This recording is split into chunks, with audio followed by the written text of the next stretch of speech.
So I'm going to talk about a recent report that we wrote, which is titled, "This is Why This is India's Decade." So, when the global team of Morgan Stanley's research department examined the world at large, it identified 4 mega trends that will grip the world over the next couple of decades, maybe even longer. The first one is demographics. The world is aging rapidly. In China's population will decline this year. Europe is also aging. Japan is already old.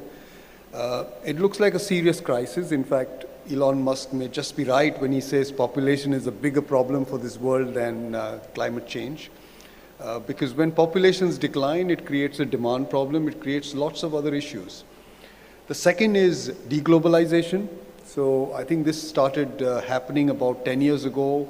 Trends have accelerated over the last 5 years. It's a very different world that we're looking at from where we've all been over the last 4 or 5 decades. Most of us have experienced intense globalization, free trade, exchange of services and products.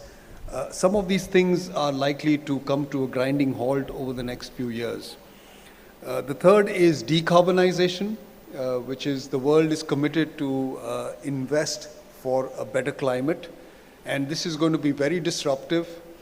We estimate, or I should say guesstimate, that the world will have to make an investment of $70 trillion to overcome the climate change problem, to make sure that global temperatures don't rise by more than 2 degrees by the end of this century.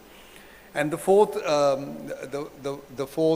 mega trend that we are looking at is in digitalization. Every business is investing for a digital economy. And in many parts, this is going to disrupt a lot of existing businesses. For the bare minimum, it's going to involve a lot of investments. And when we looked around the world, what we found is that most countries are going to lose on 1, 2, 3, or all 4 trends. China, for example, is aging. It is a loser on deglobalization. It's a likely loser on decarbonization. The only large country in the world that we found as a likely beneficiary of all 4 trends happens to be India. So India seems to be on the throes of benefiting. And we've called India as the quintessential self-help story. India is helping itself actually gain. It is gaining very rapidly in the world order, and it is also gaining very rapidly in terms of benefiting from these trends. So Sanjeev has already spoken about some of the things that the government has done, but what we have identified is that there are 3 pillars on which this India story is resting on. And all of them are because of work that we are doing as a country. We're not relying on the rest of the world to make us a better place. The first pillar is offshoring. So increasingly we find that India is becoming the office and the factory to the world. Now we have been selling services to the world for over 20 years. The Y2K event was a seminal event for India's software services industry. During COVID, and as grim as COVID was, there was a silver lining to it, because what it meant was that the typical CEO of multinational companies started to see that it was not so bad when people work from home. And now if they're working from home, it's a lot better that they work from Mumbai than from New York. It's a lot cheaper. So suddenly a lot of work got transferred to India during COVID. We estimate almost 1 million Indians were employed by multinational firms to sell services or to transfer services abroad. We think this trend will accelerate going into the next several years. Roughly speaking, our software and other services exports stand at about $180 billion.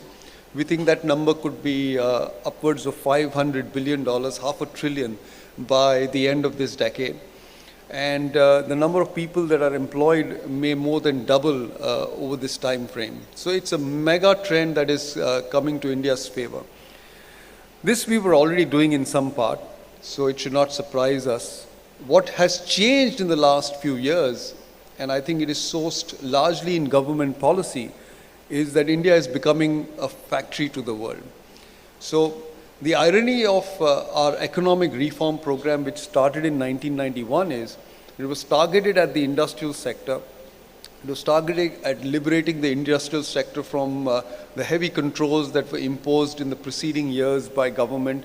You know, for example, if you take steel, the government decided what price you could sell the steel at, how much you could make, where you could make it, and to whom you could sell it. So all of that was dismantled between 91 and 95. But the industrial sector's share in the economy actually did not go up. In fact, in many years, it's actually declined. And if you look back on India going to 1950, in 1950, I think about 2/3 of India's economy was agriculture, about 15% was services, 20% was industry. Come back to 2022, well, services and agriculture swapped places, industry remained about the same.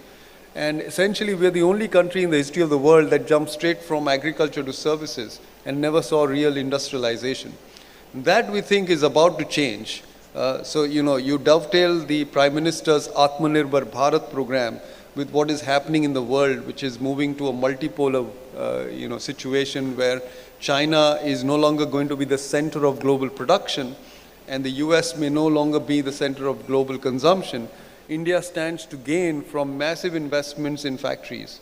So we think that the manufacturing economy, which is currently about $450 billion, will go to over $1.5 trillion over the next 10 years. India is essentially set to become the factory to the world. And you talk to multinational companies, and in the last 2 months I've spoken to several of them who are all looking to set up shop in India, and you'll realize that they are very serious for 3 reasons. One is because there is legal pressure. There's going to be legislation, especially in the US, which will prevent US companies from investing incrementally into China. There is pressure because there's slowdown in growth happening in the world, and India's consumer is probably the only place where there's growth. So, for example, you look at the large mobile phone companies in the world, incrementally, India will be consuming a lot of those phones, and it will be the key driver to their global sales volume. And the third is their supportive government policy, which is incentivizing their move to come to India. So there's a lot set up here for India to become the factory to the world. So that's the first pillar. The second pillar to the India story is our idiosyncratic efforts in digitalization. It's a very unique thing. And when I talk to investors outside India, when I talk to companies outside India, I dare say they do not understand what India has achieved in the last few years via the India stack. So the idea dates back about 12 years when Aadhaar was founded, but really nothing happened till 2014. And it was only in 2014 that the whole Aadhaar program actually gained momentum. It was combined with Jan Dhan, which was to create financial inclusion, and that formed the foundation of the India stack. Now, as you know, I mean, everybody's familiar with the unified payments interface.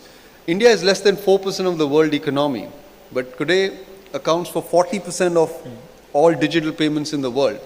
And that's how good UPI is. It's the best technology in the world to actually do payments. And it is free. It is actually a public utility. It's not owned by the private sector. And this is an incredible achievement for a poor country like India. Now, we already got Aadhaar. On top of it, we have got eKYC. On top of it, we have got cloud storage in the form of DigiLocker. In fact, I think DigiLocker is an embarrassment to the world because we have all our government IDs on the phone, which very few countries actually can claim to have. Then we built, the payments interface, which the government has used to do direct benefits transfer. In the last, I think, 6 or 7 years, we have transferred $300 billion to intended beneficiaries. Go back to this previous system. I'd done a rough estimate that between 1985 and 2014, we transferred about $500 billion from taxpayers' money to poor people. And I can say very safely that not much of it reached the actual beneficiary. Much of it was actually siphoned away by middlemen. That has all changed because of Aadhaar-enabled payment system. We have the Bharat Bill payment system, we have GST, we have income tax. we have a whole lot of payments which are now actually sitting on the India stack. Now, two big layers are coming on top of it. One is the ONDC, which is the Open Network Digital Commerce, and that will revolutionize the way India does e-commerce. And then OCEN, which is the Open Credit Enabled Network, which will change the way India lends and borrows money. I will not go into greater details here, but I think you can find a lot of details on the net. But ONDC will, in my view, change the way India shops. It will lead to the onboarding of merchants far and wide India, which has not happened as yet. It unbundles the experience for the consumer. So if you think today, when you go to an e-commerce website, the e-commerce company decides what you can buy, from whom you can buy it, how you pay for it, and how it gets delivered. Under ONDC, this experience gets unbundled. And you will have many more product choices from many more vendors. You will have many more payment mechanisms and many more delivery mechanisms. And as I keep telling a lot of foreign investors who understand this a little better, because they identify with the Taj, I said that the small shopkeeper, the thelewala sitting outside Taj, has no ability to sell his stuff in Chennai or her stuff in Chennai. That will change with ONDC. And then OCEN, which is the Open Credit Enabled Network, will change the way banks lend money. In India, hitherto banks have lent money on the back of a security. And that is why credit is not ubiquitous. Most people do not have a security to provide to a bank and therefore are not in the formal credit system. They borrow money at multiple times the interest rate in the country from private money lenders. Because India Stack has got all the data, it's got your payments data, it's got your tax data, banks will be able to use that data to make credit decisions. So it's about to lead to a revolution in India's credit. So that's the second pillar on which the India story sits. The third pillar is energy transition. We are a signatory to the Paris Accord. We have made commitments at COP26. We're going to move a lot more to renewable energy. But the one big difference that India has with the rest of the world is, unlike the Western Hemisphere, India's energy consumption will grow over the next several years. See, right now, the average Indian consumes about 800 watts of energy per day. And this is excluding food. There are no 30-ton primates in the world. That's about 6 African elephants. That's the average energy consumption an average American does. It includes everything, by the way. It includes your commute, includes air conditioning, heating, etc. The number in India is 800 watts. And the reason why it is so small is because access to energy was not there. In the last few years, we have managed to electrify every single village in this country. Now suddenly there is access to energy. When there's access to energy, there will be increased energy consumption. And as we know, it's a virtuous cycle. Higher energy consumption means higher growth, means higher energy consumption. Therefore, we think, and I think we may be conservative about this, that the per capita energy consumption in this country will rise by over 60% in the next 10 years. So we'll be one of the very few countries in the world which will see rising energy consumption.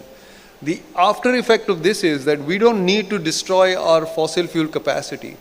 We'll just add on the renewable capacity, and that's how we'll get to our COP26 target. So energy transition for India is not disruptive.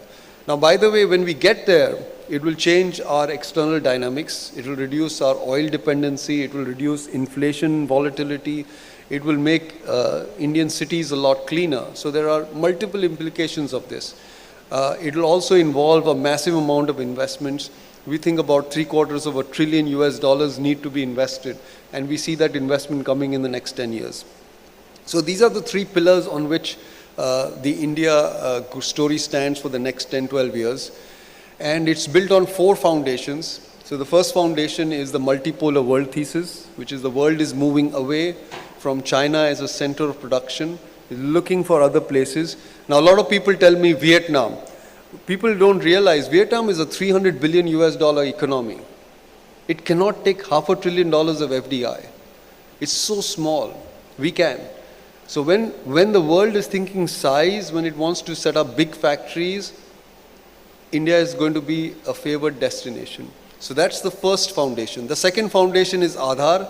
It's a unique technology. Nobody on the planet has it, and it has got multiple implications on how India's growth will pan out. The third foundation is our signature on the Paris Accord, which means we are committed to making India a lot more cleaner in terms of energy sources. And the fourth one, very importantly, is government policy. Sanjeev has already touched upon it, but just to recap, in the last 7 years, we've managed to create a domestic risk capital pool, which we didn't have until now. We have managed to create macro stability with inflation targeting. We have reformed our taxation system in a major way. We have lowered our tax rates, especially for corporates, and we are very competitive relative to the world. We're targeting companies to invest in certain sectors through the production-linked incentive schemes. So there have been, and of course we've done RERA, we've done bankruptcy law, and Sanjeev touched upon a lot many other things, but all these policy reforms are coming together to help India become a better investment destination. So a major capex boom is underway. There are 5 implications of all of this. The first one is, stunningly, India will account for 1/5 of global growth in the next 10 years, 20%. This is a very big number. India is only 4%, or actually less than 4% of global GDP right now, and its share will be 5 times that number in the next 10 years. So there's no multinational company that can have a growth strategy without thinking India. Multinational boards are right now discussing India very heavily, and Morgan Stanley runs something called the MNC Sentiment Indicator, which is a machine that reads into the reports of several thousand multinational companies, and it detects the commentary and then grades that commentary on the basis of whether it's good or bad. And the sum total of that is going up like this. It's at all-time highs. China, by the way, has gone down like this. The gap between India and China is at multiple year highs. In the past, we have seen when China's index was going up about 10 years ago, it led to big increase in FDI. So a similar thing is likely to happen in India over the next 10 years. The third thing, the second big conclusion is India's GDP, we think, will probably reach the near $8 trillion mark in 10 years. The third thing for a lot of equity market investors here is that India will probably become a $10 trillion market cap. And by the way, India has already been amongst the best performing stock market in the world over 5, 10, 15, 20, 25 years in US dollar terms. And we think it will probably continue to be amongst the best over the next 10 years. The fourth is credit to GDP, which is currently only 57% in the private sector. China is at 225, the US is at 180, most of Europe is at 200. We think goes to about 100% in the next 10 years. So a lot of credit growth. I keep kidding about this, and I was saying this to somebody earlier today, that my father never borrowed money. I have not borrowed money, but my daughter is going to spend her future, because borrowing is now going to become a lot more ubiquitous in this country.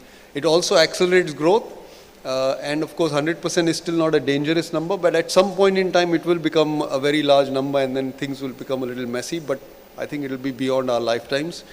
And the fifth and the final and most important conclusion is the income pyramid in India, which is like this, which is a lot of poor people sitting here, very few rich people, is becoming like this as you go forward into the next 10 years. So the bottom layer is shrinking.